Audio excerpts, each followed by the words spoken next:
আজি আমি উপস্থিত হয়েছো নাগৰিজুলি পৰিষদীয় সমষ্টিৰ বৰলীয়াপাৰ বুলি এটা গাঁৱত। ইয়াতে আমি আসলতে ৰাইজৰ অনুৰোধ মৰ্মে ইয়াতে আহিছোঁ। এটা জব কাৰ্ডৰ কাম আছিল, 20 লাখ টকা চেংচন হৈছিল আৰু কামটোৰ নাম আছিল road construction from Babul Kalita house to Khargeswar Kalita house Borliapara under MGNREGA 2016 চনতে চেংচন হৈছিল। এই কামটো 20 লাখ টকাৰ আছিল যদিও যোৱা এতিয়ালৈকে এই কামটো প্ৰায় 10,70,000 মান টকা অলৰেডি মুকলি কৰি দিয়া হৈছে। তাৰে 6,56,000 টকা জব কাৰ্ডত আপোনাৰ সোমাইছে আৰু প্ৰায় 3,94,000 টকাৰ মেটেৰিয়েল কিনা বুলি ইয়াতে এই পইচাখিনি উইথড্ৰ হৈছে। ইয়াতে আমি যিমান জব কাৰ্ড হোল্ডাৰৰ মানুহ আছিল তেওঁলোকক আমি ইয়াতে আহি মিটিঙত বহিবলৈ দিছিলোঁ। মিটিঙত বহাৰ পিছত আৰু ৰাইজৰ লগতে মেম্বাৰসকলৰ লগত আমি কথা বতৰা পাতি ইয়াতে আমি গম পালোঁ যে এই কামটোৰ বিনিময়ত যথেষ্ট দুৰ্নীতি হৈছে। এতিয়ালৈকে খালি ইয়াতে যি 3,94,000 টকাৰ শিল বালি লোৱা বুলি বিল ছাবমিট কৰিছিল, মাত্ৰ 25,000 মান টকাৰ শিল বালি পেলাইছে ইয়াতে। এয়া ৰাইজেই কৈছে, আমিও চাইছোঁ।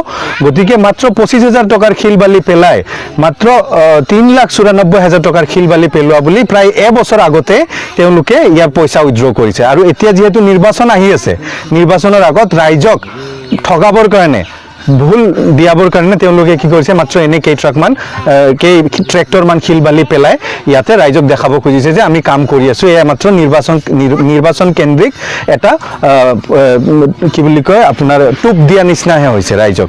গতিকে আমি বিচাৰোঁ ৰাইজক ইয়াতে কথা পাতি গম পাইছোঁ যিজন ইয়াতে GRS আছে, কীৰ্তন দাস নামৰ GRS জনে এই দুৰ্নীতিত মেইনলি অভিযুক্ত হৈছে।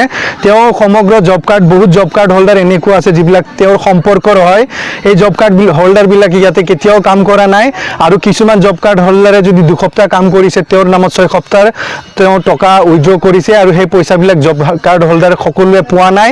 গতিকে কীৰ্তন দাস যি GRS হয় তেওঁৰ নিলম্বন কৰিব লাগে বুলি সমগ্ৰ ৰাইজে ইয়াতে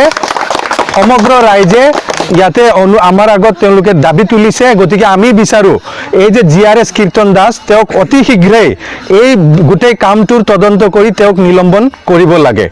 অকল কীৰ্তন দাস বুলি নহয়, গোটেই BTC অঞ্চলত এতিয়ালৈকে প্ৰায় যোৱা 2.5 বছৰত 630 কোটি টকাৰ জব কাৰ্ডৰ নামত আপোনাৰ পইচা সোমাইছে। এই 630 কোটিত একেধৰণৰ কেলেংকাৰী প্ৰায়ভাগ জব কাৰ্ডৰ কামত হোৱা বুলি আমাৰ ৰিপৰ্ট আহিছে বিভিন্ন জায়গাৰ পৰা।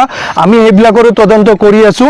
অকল কীৰ্তন দাস নহয়, BTC অঞ্চলত যিমান GRS এনেধৰণৰ MGNREGA আৰু জব কাৰ্ডৰ কামৰ দুৰ্নীতিত লিপ্ত হৈছে, সকলোবোৰ GRSৰ তদন্ত কৰি পেলাই তেওঁলোকক নিলম্বন বা তেওঁলোকৰ ওপৰত বিহিত ব্যৱস্থা ল'ব লাগে বুলি আমি আৰু এই সকলো ৰাইজৰ ফালৰ পৰা আমি দাবী উত্থাপন কৰিলোঁ।